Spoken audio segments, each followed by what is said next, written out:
The Legends of King Arthur and His Knights. Chapter 10. Chapter 10. Adventures of Sir Beaumains or Sir Gareth. Again King Arthur held the feast of Pentecost with all the table round, and after his custom sat in the banquet hall before beginning meat, waiting for some adventure. Then came there to the king a squire and said, Lord, now may ye go to meat, for here a damsel cometh with some strange adventure. So the king was glad and sat down to meat. Anon the damsel came in and saluted him, praying him for succor. What wilt thou? Said the king. Lord, answered she, my mistress is a lady of great renown, but is at this time besieged by a tyrant who will not suffer her to go out of her castle, and because here in thy court the knights are called the noblest in the world, I come to pray thee for thy succor. Where dwelleth your lady? Answered the king. What is her name, and who is he that hath besieged her? For her name, replied the damsel, as yet I may not tell it, but she is a lady of worship and great lands. The tyrant that besiegeth her and wasteth her lands is called the Red Knight of the Redlands. I know him not, said Arthur. But I know him, Lord, said Sir Gawain, and he is one of the most perilous knights in all the world. Men say he hath the strength of 7, and from him I myself once hardly escaped with life.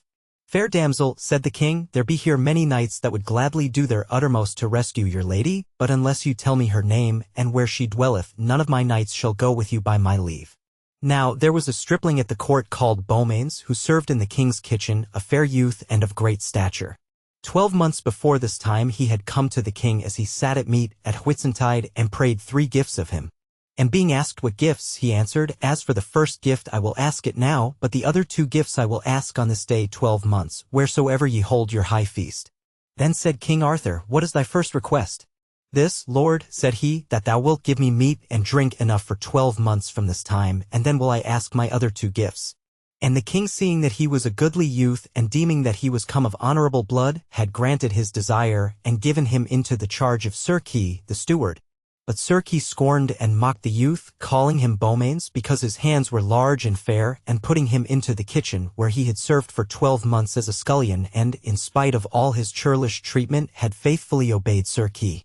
But Sir Lancelot and Sir Gawain were angered when they saw Sir Kay so churlish to a youth that had so worshipful a bearing, and ofttimes had they given him gold and clothing. And now at this time came young Beaumains to the king, while the damsel was there, and said, Lord, now I thank thee well and heartily that I have been 12 months kept in thy kitchen, and have had full sustenance. Now will I ask my 2 remaining gifts. Ask, said King Arthur, on my good faith. These, Lord, said he, shall be my 2 gifts, the one, that thou wilt grant me this adventure of the damsel, for to me of right it belongeth, and the other, that thou wilt bid Sir Lancelot make me a knight, for of him only will I have that honor. And I pray that he may ride after me and make me a knight when I require him. Be it as thou wilt, replied the king. But thereupon the damsel was full wroth, and said, Shall I have a kitchen page for this adventure? And so she took horse and departed. Then came one to Beaumains, and told him that a dwarf with a horse and armor were waiting for him. And all men marveled whence these things came. But when he was on horseback and armed, scarce any one at the court was a goodlier man than he. And coming into the hall, he took his leave of the king and Sir Gawain, and prayed Sir Lancelot to follow him. So he rode after the damsel, and many of the court went out to see him, so richly arrayed and horsed, yet he had neither shield nor spear. Then Sir Kay cried, I also will ride after the kitchen boy, and see whether he will obey me now. And taking his horse, he rode after him, and said, Know ye not me, Beaumains? Yea, said he, I know thee for an ungentle knight, therefore beware of me. Then Sir Kay put his spear in rest, and ran at him, but Beaumains rushed upon him with his sword in his hand, and therewith, putting aside the spear, struck Sir Kay so sorely in the side that he fell down as if dead. Then he alighted, and took his shield and spear, and bade his dwarf ride upon Sir Kay's horse. By this time Sir Lancelot had come up, and Beaumains offering to tilt with him, they both made ready.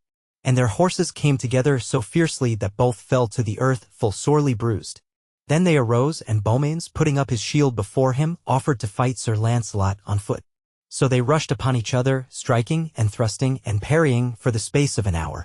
And Lancelot marveled at the strength of Beaumains, for he fought more like a giant than a man, and his fighting was passing fierce and terrible. So, at the last, he said, Fight not so sorely, Beaumains, our quarrel is not such that we may not now cease. True, answered Beaumains, yet it doth me good to feel thy might, though I have not yet proved my uttermost. By my faith, said Lancelot, I had as much as I could do to save myself from you unshamed, therefore be in no doubt of any earthly knight. May I, then, stand as a proved knight, said Beaumains. For that will I be thy warrant, answered Lancelot.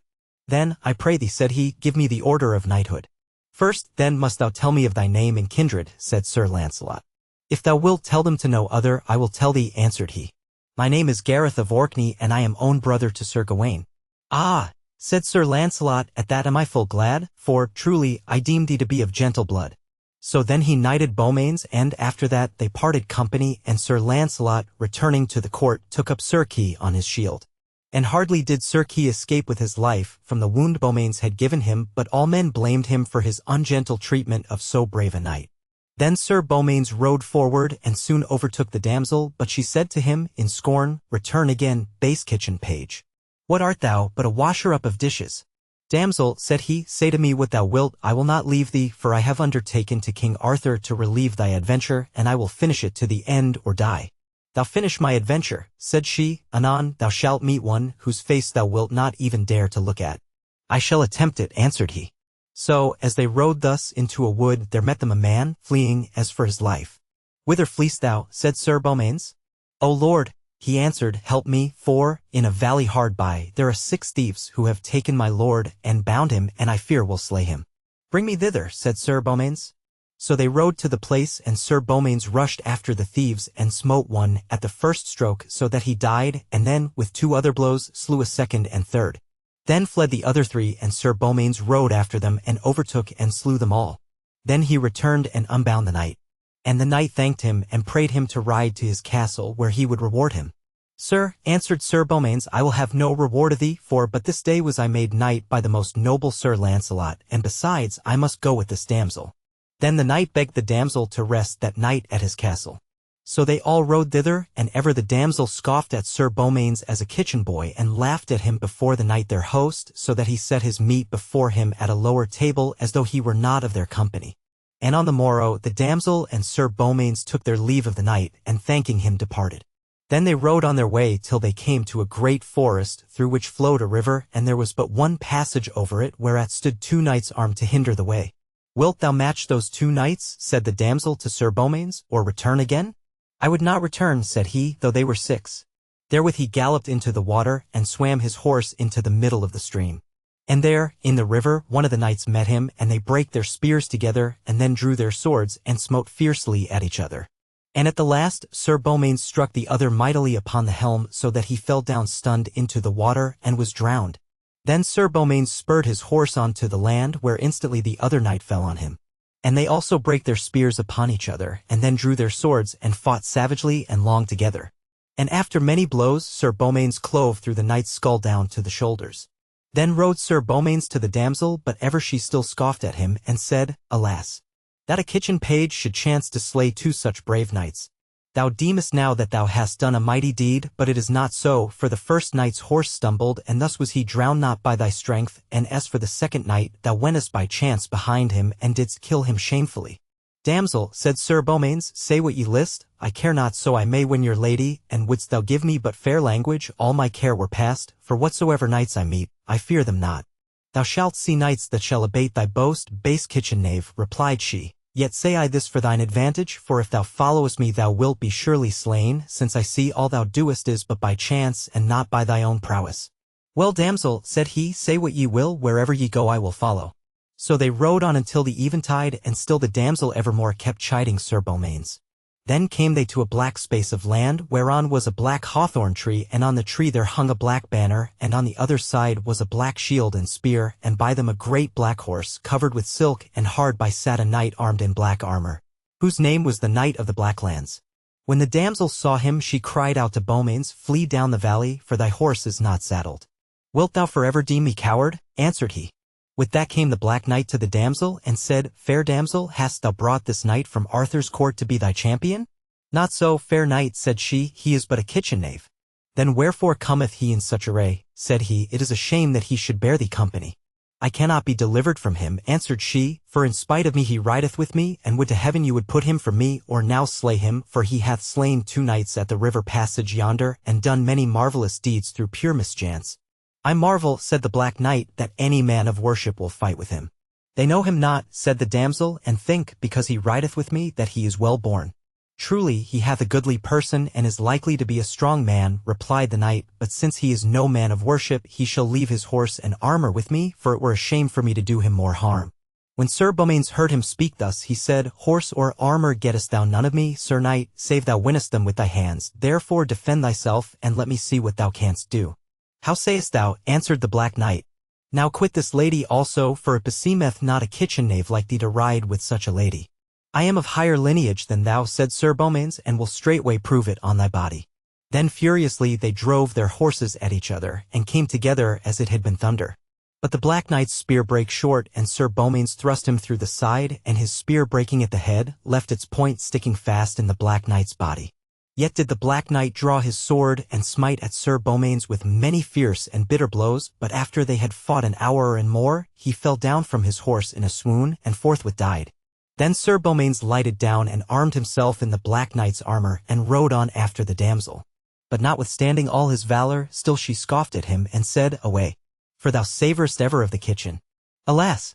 That such a knave should by mishap destroy so good a knight, yet once again I counsel thee to flee, for hard by is a knight who shall repay thee.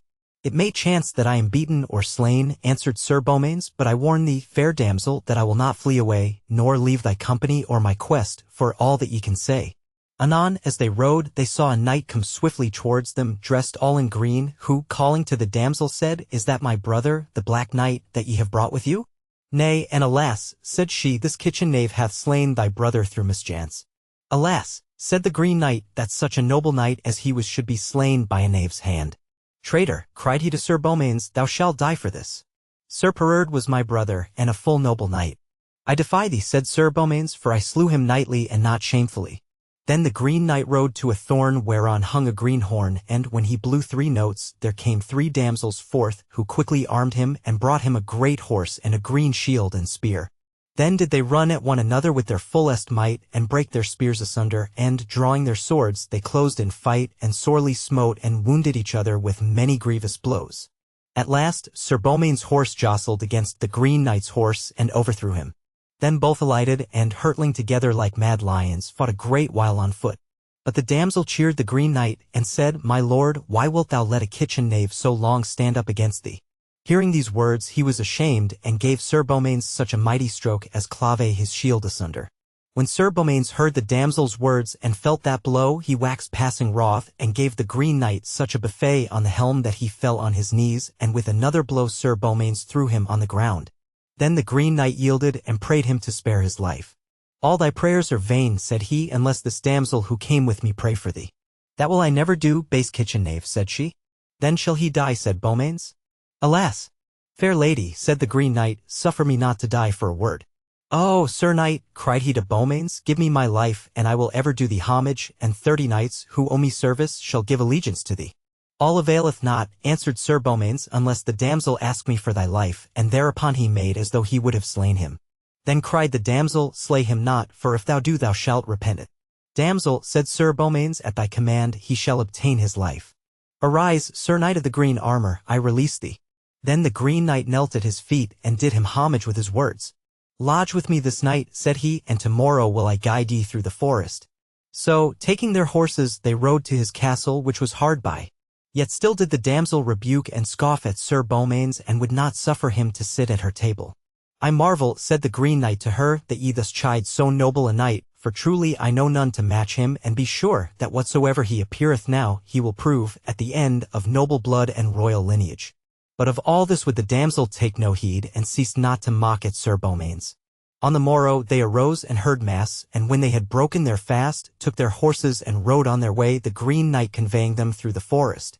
Then when he had led them for a while, he said to Sir Beaumains, My lord, my 30 knights, and I shall always be at thy command whensoever thou shalt send for us.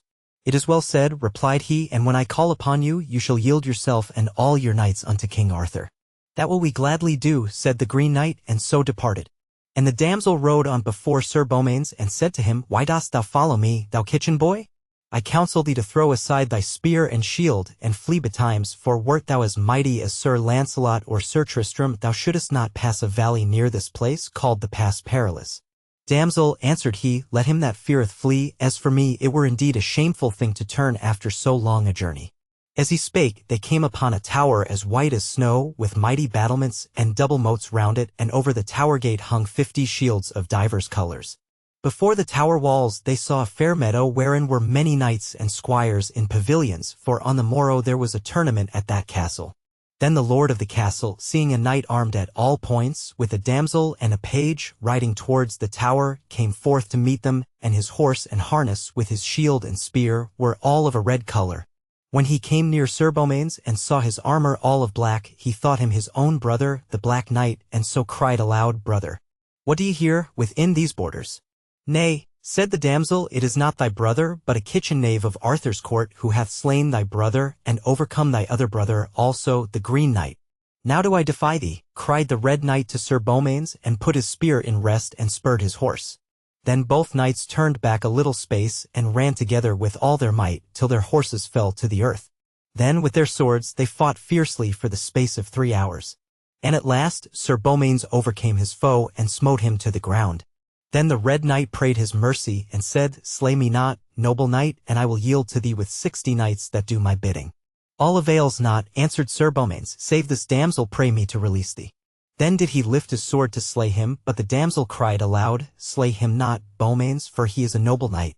Then Sir Beaumains bade him rise up and thank the damsel, which straightway he did, and afterwards invited them to his castle, and made them goodly cheer. But notwithstanding all Sir Beaumains' mighty deeds, the damsel ceased not to revile and chide him, at which the Red Knight marvelled much, and caused his 60 knights to watch Sir Beaumains, that no villainy might happen to him. And on the morrow they heard mass and broke their fast, and the Red Knight came before Sir Beaumains with his 60 knights, and proffered him homage and fealty. I thank thee, answered he, and when I call upon thee thou shalt come before my lord King Arthur at his court, and yield yourselves to him. That will we surely do, said the Red Knight. So Sir Beaumains and the damsel departed. And as she constantly reviled him and tormented him, he said to her, Damsel, ye are discourteous thus always to rebuke me, for I have done you service, and for all your threats of knights that shall destroy me, all they who come lie in the dust before me. Now therefore, I pray you rebuke me no more till you see me beaten or a recreant, and then bid me go from you. There shall soon meet thee a knight who shall repay thee all thy deeds, thou boaster, answered she, for, save King Arthur, he is the man of most worship in the world. It will be the greater honor to encounter him, said Sir Beaumains. Soon after, they saw before them a city passing fair, and between them and the city was a meadow newly mown, wherein were many goodly tents. Sayest thou yonder blue pavilion? Said the damsel to Sir Beaumains, it is Sir Persant, the lord of that great city, whose custom is, in all fair weather, to lie in this meadow, and joust with his knights. And as she spake, Sir Persant, who had espied them coming, sent a messenger to meet Sir Beaumains, and to ask him if he came in war or peace. Say to thy lord, he answered, that I care not whether of the twain it be. So when the messenger gave this reply, Sir Persant came out to fight with Sir Beaumains. And making ready, they rode their steeds against each other, and when their spears were shivered asunder, they fought with their swords. And for more than 2 hours did they hack and hew at each other, till their shields and hauberks were all dinted with many blows, and they themselves were sorely wounded. And at the last, Sir Beaumains smote Sir Persant on the helm, so that he fell grovelling on the earth. And when he unlaced his helm to slay him, the damsel prayed for his life. That will I grant gladly, answered Sir Beaumains, for it were pity such a noble knight should die. Gramercy, said Sir Persant, for now I certainly know that it was thou who slewest my brother, the Black Knight, Sir Pererd, and overcame my brothers, the Green Knight, Sir Pertolope, and the Red Knight, Sir Paramones, and since thou hast overcome me also, I will do thee homage and fealty, and place at thy command 100 knights to do thy bidding. But when the damsel saw Sir Persant overthrown, she marvelled greatly at the might of Sir Beaumains, and said, What manner of man may ye be, for now am I sure that ye be come of noble blood? And truly, never did woman revile knight as I have done thee, and yet ye have ever courteously borne with me, which surely never had been were ye not of gentle blood and lineage. Lady, replied Sir Beaumains, a knight is little worth who may not bear with a damsel, and so whatsoever ye said to me I took no heed, save only that at times when your scorn angered me, it made me all the stronger against those with whom I fought. And thus have ye furthered me in my battles. But whether I be born of gentle blood or no, I have done you gentle service, and peradventure will do better still, ere I depart from you. Alas, said she, weeping at his courtesy, forgive me, fair Sir Beaumains, all that I have mis-said and mis-done against you. With all my heart, said he, and since you now speak fairly to me, I am passing glad of heart, and methinks I have the strength to overcome whatever knights I shall henceforth encounter. Then Sir Persant prayed them to come to his pavilion, and set before them wines and spices, and made them great cheer. So they rested that night, and on the morrow the damsel and Sir Beaumains rose and heard mass. And when they had broken their fast, they took their leave of Sir Persant. "Fair damsel," said he, "whither lead ye this night?" "Sir," answered she, "to the castle dangerous, where my sister is besieged by the Knight of the Redlands." "I know him well," said Sir Persant, "for the most perilous knight alive, a man without mercy and with the strength of 7 men. God save thee, Sir Beaumains, from him, and enable thee to overcome him, for the Lady Lyons whom he besiegeth is as fair a lady as there liveth in this world." "Thou sayest truth, sir," said the damsel, "for I am her sister, and men call me Lynette, or the Wild Maiden." "Now, I would have thee know," said Sir Persant to Sir Beaumains, "that the Knight of the Redlands hath kept that siege more than 2 years, and prolongeth the time, hoping that Sir Lancelot, or Sir Tristram, or Sir Lamorak may come and battle with him. For these 3 knights divide between them all knighthood, and now if thou mayest match the Knight of the Redlands shall well be called the 4th knight of the world." "Sir," said Sir Beaumains, "I would fain have that good fame, and truly I am come of great and honorable lineage. And so that you and this fair damsel will conceal it, I will tell you my descent." And when they swore to keep it secret, he told them, "My name is Sir Gareth of Orkney, my father was King Lot, and my mother the Lady Bellicent, King Arthur's sister. Sir Gawain, Sir Agravain, and Sir Gaheris are my brethren, and I am the youngest of them all. But as yet King Arthur and the court know me not, who I am." When he had thus told them, they both wondered greatly. And the damsel Lynette sent the dwarf forward to her sister to tell her of their coming. Then did Dame Lyons inquire what manner of man the knight was who was coming to her rescue. And the dwarf told her of all Sir Beaumains' deeds by the way, how he had overthrown Sir Kay and left him for dead, how he had battled with Sir Lancelot and was knighted of him, how he had fought with and slain the thieves, how he had overcome the 2 knights who kept the river passage, how he had fought with and slain the Black Knight, and how he had overcome the Green Knight, the Red Knight, and last of all, the Blue Knight, Sir Persant. Then was Dame Lyons passing glad, and sent the dwarf back to Sir Beaumains with great gifts, thanking him for his courtesy in taking such a labor on him for her sake, and praying him to be of good heart and courage. And as the dwarf returned, he met the Knight of the Redlands, who asked him whence he came. "I came here with the sister of my lady of the castle," said the dwarf, "who hath been now to King Arthur's court, and brought a knight with her to take her battle on him." "Then is her travail lost," replied the knight, "for, though she had brought Sir Lancelot, Sir Tristram, Sir Lamorak, or Sir Gawain, I count myself their equal, and who besides shall be so called?" Then the dwarf told the knight what deeds Sir Beaumains had done, but he answered, "I care not for him, whosoever he be, for I shall shortly overcome him and give him shameful death, as to so many others I have done." Then the damsel Lynette and Sir Beaumains left Sir Persant and rode on through a forest to a large plain, where they saw many pavilions, and hard by, a castle passing fair. But as they came near, Sir Beaumains saw upon the branches of some trees which grew there the dead bodies of 40 knights hanging, with rich armor on them, their shields and swords about their necks, and golden spurs upon their heels. "What meaneth this?" said he, amazed. "Lose not thy courage, fair sir," replied the damsel, "at this shameful sight, for all these knights came hither to rescue my sister, and when the Knight of the Redlands had overcome them, he put them to this piteous death without mercy. And in such wise will he treat thee also, unless thou bearest thee more valiantly than they.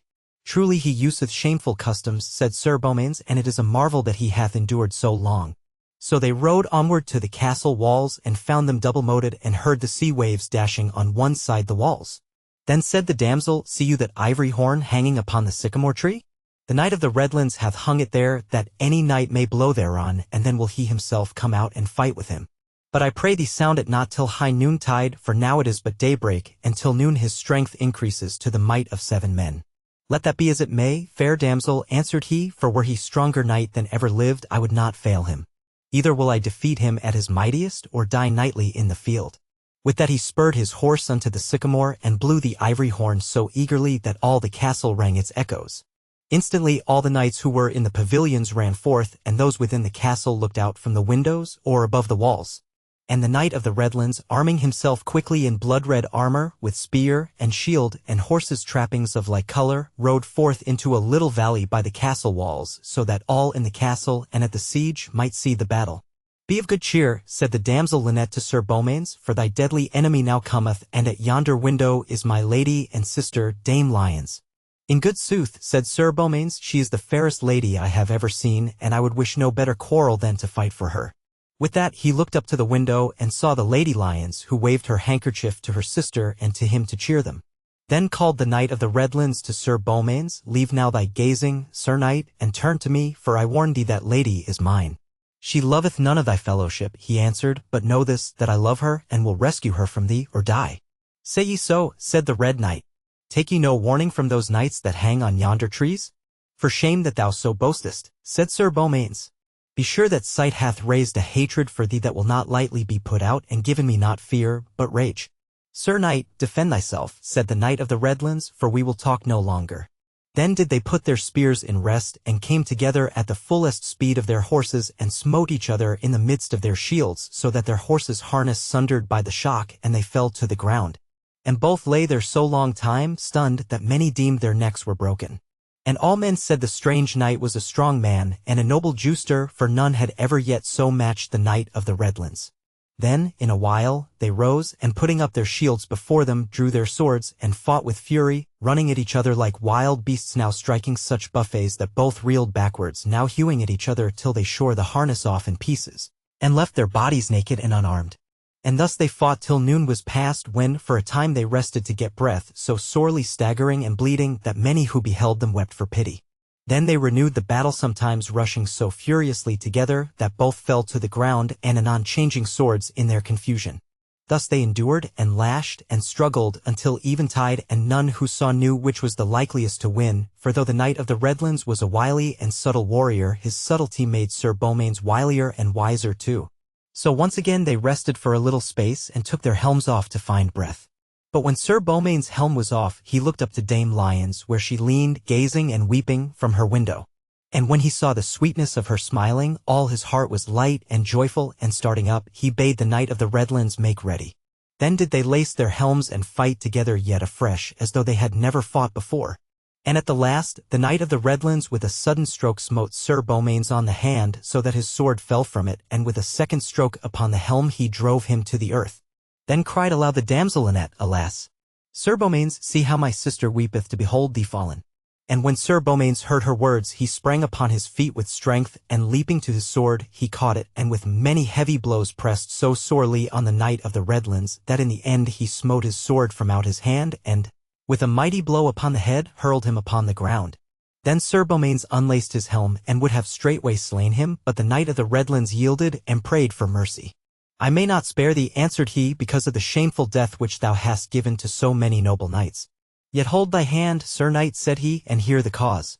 I loved once a fair damsel, whose brother was slain, as she told me, by a knight of Arthur's court, either Sir Lancelot or Sir Gawain, and she prayed me, as I truly loved her, and by the faith of my knighthood, to labor daily in deeds of arms, till I should meet with him, and to put all knights of the Round Table whom I should overcome to a villainous death. And this I swore to her. Then prayed the earls and knights and barons who stood round Sir Beaumains to spare the Red Knight's life. Truly, replied he, I am loath to slay him, notwithstanding he hath done such shameful deeds. And inasmuch as what he did was done to please his lady and to gain her love, I blame him less, and for your sakes I will release him. But on this agreement only shall he hold his life, that straightway he depart into the castle, and yield him to the lady there, and make her such amends as she shall ask for all the trespass he hath done upon her lands, and afterwards, that he shall go unto King Arthur's court, and ask the pardon of Sir Lancelot and Sir Gawain for all the evil he hath done against them. All this, Sir Knight, I swear to do, said the Knight of the Redlands, and therewith he did him homage and fealty. Then came the damsel Lynette to Sir Beaumains and the Knight of the Redlands, and disarmed them and staunched their wounds. And when the Knight of the Redlands had made amends for all his trespasses, he departed for the court. Then Sir Beaumains, being healed of his wounds, armed himself, and took his horse and spear, and rode straight to the castle of Dame Lyons, for greatly he desired to see her. But when he came to the gate they closed it fast, and pulled the drawbridge up. And as he marvelled thereat, he saw the Lady Lyons standing at a window, who said, Go thy way as yet, Sir Beaumains, for thou shalt not wholly have my love until thou be among the worthiest knights of all the world. Go, therefore, and labour yet in arms for 12 months more, and then return to me. Alas! Fair lady, said Sir Beaumains, I have scarce deserved this of thee, for sure I am that I have bought thy love with all the best blood in my body. Be not aggrieved, fair knight, said she, for none of thy service is forgot or lost. 12 months will soon be passed in noble deeds, and trust that to my death I shall love thee and not another. With that she turned and left the window. So Sir Beaumains rode away from the castle very sorrowful at heart, and rode he knew not whither, and lay that night in a poor man's cottage. On the morrow he went forward and came at noon to a broad lake, and thereby he alighted, being very sad and weary, and rested his head upon his shield, and told his dwarf to keep watch while he slept.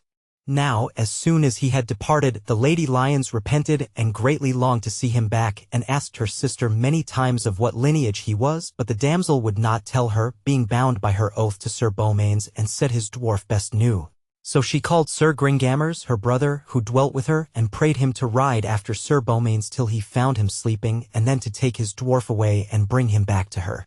Anon Sir Gringamers departed, and rode till he came to Sir Beaumains, and found him as he lay sleeping by the waterside. Then stepping stealthily behind the dwarf, he caught him in his arms and rode off in haste. And though the dwarf cried loudly to his lord for help and woke Sir Beaumains, yet, though he rode full quickly after him, he could not overtake Sir Gringamers. When Dame Lions saw her brother come back, she was passing glad of heart, and forthwith asked the dwarf his master's lineage. He is a king's son, said the dwarf, and his mother is King Arthur's sister. His name is Sir Gareth of Orkney, and he is brother to the good knight, Sir Gawain. But I pray you suffer me to go back to my lord, for truly he will never leave this country till he have me again. But when the Lady Lions knew her deliverer was come of such a kingly stock, she longed more than ever to see him again. Now as Sir Beaumains rode in vain to rescue his dwarf, he came to a fair green road and met a poor man of the country, and asked him had he seen a knight on a black horse, riding with a dwarf of a sad countenance behind him. Yea, said the man, I met with such a knight an hour agone, and his name is Sir Gringamers. He liveth at a castle 2 miles from hence, but he is a perilous knight, and I counsel ye not to follow him save ye bear him goodwill. Then Sir Beaumains followed the path which the poor man showed him, and came to the castle. And riding to the gate in great anger, he drew his sword, and cried aloud, Sir Gringamers, thou traitor! Deliver me my dwarf again, or by my knighthood it shall be ill for thee. Then Sir Gringamers looked out of a window, and said, Sir Gareth of Orkney, leave thy boasting words, for thou wilt not get thy dwarf again.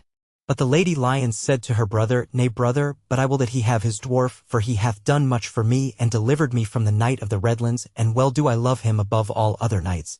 So Sir Gringamers went down to Sir Gareth, and cried him mercy, and prayed him to alight and take good cheer. Then he alighted, and his dwarf ran to him. And when he was in the hall came the Lady Lions dressed royally like a princess. And Sir Gareth was right glad of heart when he saw her. Then she told him how she had made her brother take away his dwarf and bring him back to her. And then she promised him her love and faithfully to cleave to him and none other all the days of her life.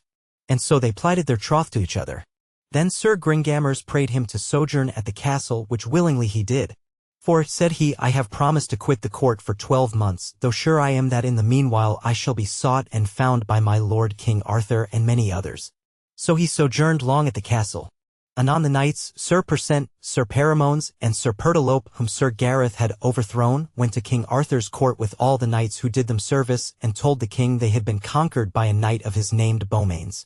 And as they yet were talking, it was told the king there came another great lord with 500 knights, who, entering in, did homage, and declared himself to be the Knight of the Redlands. But my true name, said he, is Ironside, and I am hither sent by one Sir Beaumains, who conquered me, and charged me to yield unto your grace. Thou art welcome, said King Arthur, for thou hast been long a foe to me and mine, and truly I am much beholden to the knight who sent thee. And now, Sir Ironside, if thou wilt amend thy life and hold of me, I will entreat thee as a friend, and make thee Knight of the Round Table, but thou mayst no more be a murderer of noble knights. Then the Knight of the Redlands knelt to the king, and told him of his promise to Sir Beaumains to use never more such shameful customs, and how he had so done but at the prayer of a lady whom he loved. Then knelt he to Sir Lancelot and Sir Gawain, and prayed their pardon for the hatred he had borne them. But the king and all the court marveled greatly who Sir Beaumains was. For, said the king, he is a full noble knight. Then said Sir Lancelot, truly he is come of honorable blood, else had I not given him the order of knighthood, but he charged me that I should conceal his secret.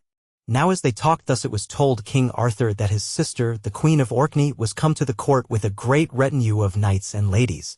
Then was there great rejoicing, and the king rose and saluted his sister. And her sons, Sir Gawain, Sir Agravain, and Sir Gaheris knelt before her and asked her blessing, for during 15 years last past they had not seen her. Anon she said, Where's my youngest son, Sir Gareth? For I know that he was here a 12-month with you, and that ye made a kitchen knave of him. Then the king and all the knights knew that Sir Beaumains and Sir Gareth were the same. Truly, said the king, I knew him not. Nor I, said Sir Gawain and both his brothers. Then said the king, God be thanked, fair sister, that he is proved as worshipful a knight as any now alive, and by the grace of heaven he shall be found forthwith if he be anywhere within these 7 realms. Then said Sir Gawain and his brethren, Lord, if ye will give us leave we will go seek him. But Sir Launcelot said it were better that the king should send a messenger to Dame Lyons and pray her to come hither with all speed, and she will counsel where ye shall find him. It is well said, replied the king, and sent a messenger quickly unto Dame Lyons. When she heard the message she promised she would come forthwith, and told Sir Gareth what the messenger had said, and asked him what to do. I pray you, said he, tell them not where I am, but when my lord King Arthur asketh for me, advise him thus that he proclaim a tournament before this castle on Assumption Day, and that the knight who proveth best shall win yourself and all your lands. So the Lady Lyons departed and came to King Arthur's court, and there was right nobly welcomed. And when they asked her where Sir Gareth was, she said she could not tell. But, Lord, said she, with thy goodwill I will proclaim a tournament before my castle on the feast of the Assumption, whereof the prize shall be myself and all my lands. Then if it be proclaimed that you, Lord, and your knights will be there, I will find knights on my side to fight you and yours, and thus am I sure ye will hear tidings of Sir Gareth. Be it so done, replied the king. So Sir Gareth sent messengers privily to Sir Persant and Sir Ironside, and charged them to be ready on the day appointed, with their companies of knights to aid him and his party against the king. And when they were arrived he said, Now be ye well assured that we shall be matched with the best knights of the world, and therefore must we gather all the good knights we can find. So proclamation was made throughout all England, Wales, Scotland, Ireland, and Cornwall, and in the out isles and other countries, that at the feast of the Assumption of Our Lady, next coming, all knights who came to joust at Castle Perilous should make choice whether they would side with the king or with the castle. Then came many good knights on the side of the castle. Sir Eponogras, the son of the king of Northumberland, and Sir Palomides the Saracen, and Sir Grummore Grummersome, a good knight of Scotland, and Sir Brian de Isles, a noble knight, and Sir Carados of the Tower Dolorous, and Sir Tristram, who as yet was not a knight of the Round Table, and many others. But none among them knew Sir Gareth, for he took no more upon him than any mean person. And on King Arthur's side there came the King of Ireland and the King of Scotland, the noble Prince Sir Galahad, Sir Gawain and his brothers Sir Agravain and Sir Gaheris, Sir Owain, Sir Tor, Sir Perceval, and Sir Lamorak. Sir Launcelot also and his kindred, Sir Lionel, Sir Ector, Sir Bors, and Sir Bedivere, likewise Sir Key and the most part of the Table Round. The 2 queens also, Queen Guinevere and the Queen of Orkney, Sir Gareth's mother, came with the king. So there was a great array both within and without the castle, with all manner of feasting and minstrelsy. Now before the tournament began, Sir Gareth privily prayed Dame Lyons, Sir Gringamers, Sir Ironside, and Sir Persant that they would in no wise disclose his name, nor make more of him than of any common knight. Then said Dame Lyons, Dear Lord, I pray thee take this ring, which hath the power to change the wearer's clothing into any color he may will, and guardeth him from any loss of blood. But give it me again, I pray thee, when the tournament is done, for it greatly increaseth my beauty whensoever I wear it. Gramercy, mine own lady, said Sir Gareth, I wished for nothing better, for now I may be certainly disguised as long as I will. Then Sir Gringamers gave Sir Gareth a bay courser that was a passing good horse, with sure armor, and a noble sword, won by his father from a heathen tyrant. And then every knight made him ready for the tournament. So on the day of the Assumption, when mass and matins were said, the heralds blew their trumpets and sounded for the tourney. Anon came out the knights of the castle and the knights of King Arthur, and matched themselves together. Then Sir Eponogras, son of the king of Northumberland, a knight of the castle, encountered Sir Owain, and both broke off their spears short to their hands. Then came Sir Palomides from the castle and met Sir Gawain, and they so hardly smote each other that both knights and horses fell to the earth. Then Sir Tristram from the castle encountered with Sir Bedivere, and smote him to the earth, horse and man. Then the Knight of the Redlands and Sir Gareth met with Sir Bors and Sir Bleoberis, and the Knight of the Redlands and Sir Bors smote together so hard that their spears burst, and their horses fell grovelling to the ground. And Sir Bleoberis brake his spear upon Sir Gareth, but himself was hurled upon the ground. When Sir Galihodin saw that, he bade Sir Gareth keep him, but Sir Gareth lightly smote him to the earth. Then Sir Galihud got a spear to avenge his brother, but was served in like manner. And Sir Dinadam and his brother Lochope Mailtail, and Sir Sagramore le Desirous, and Dodinas le Savage, he bore down all with one spear. When King Anguish of Ireland saw this, he marveled what that knight could be who seemed at one time green and at another blue, for so at every course he changed his color that none might know him.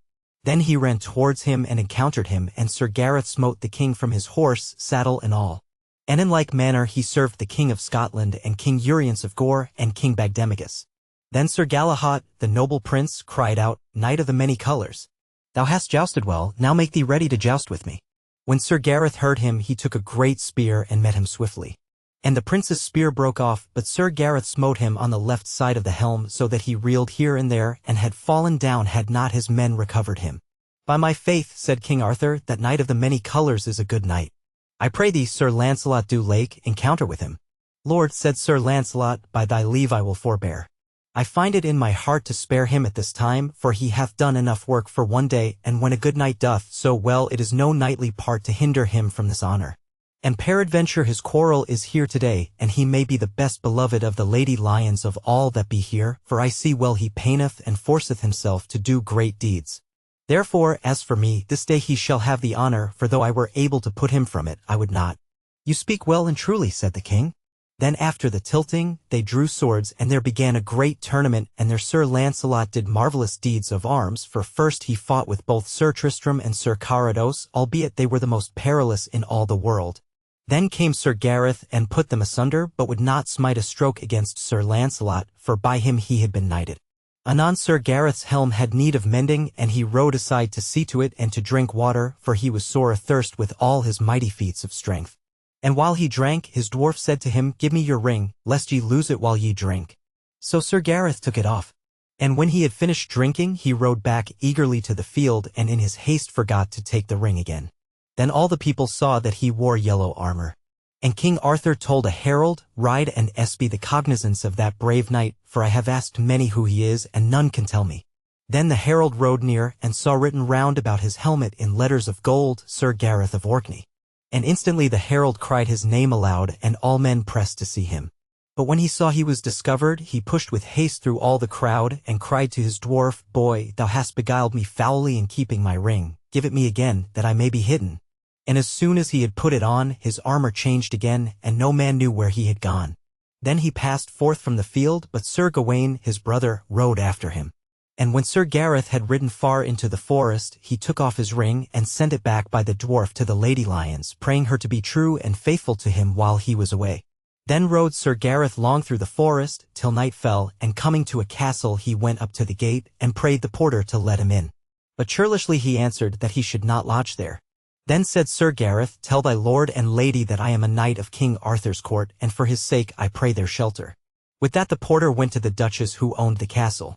Let him in straightway, cried she, for the king's sake he shall not be harbourless, and went down to receive him.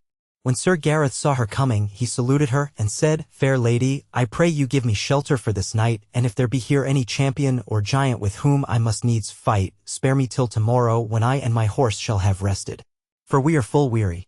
Sir Knight, she said, thou speakest boldly, for the lord of this castle is a foe to King Arthur and his court, and if thou wilt rest here tonight thou must agree that wheresoever thou mayest meet my lord thou must yield to him as a prisoner. What is thy lord's name, lady? Said Sir Gareth. The Duke de la Rouse, said she. I will promise thee, said he, to yield to him if he promise to do me no harm, but if he refuse I will release myself with my sword and spear. It is well, said the duchess, and commanded the drawbridge to be let down. So he rode into the hall and alighted. And when he had taken off his armor, the duchess and her ladies made him passing good cheer. And after supper his bed was made in the hall, and there he rested that night. On the morrow he rose and heard mass, and having broken his fast, took his leave and departed.